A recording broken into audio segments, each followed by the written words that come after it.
蔡医师，您刚刚有提到睡眠呼吸中止症可以做睡眠检查来确定，那想请问睡眠检查是怎么进行的呢？睡眠检查标准的进行方法是要来医院睡一个晚上，那在这一个晚上，你的身上会接上一些脑波的电极侦测，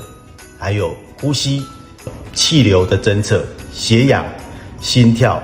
呼吸起伏的侦测等等。那经过一个晚上的睡眠，我们就可以知道你睡眠当中有没有发生缺氧的问题，那发生的次数跟频率到底是怎么样，借此来判断您是不是真的有睡眠呼吸中止症。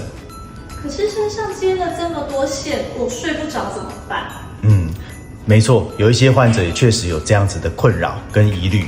那如果说您在医院真的难以入睡，或者是身上接太多的电极线，会影响到你的睡眠的话，还有另外一个选择，就是居家的睡眠检查。我们可以在家里，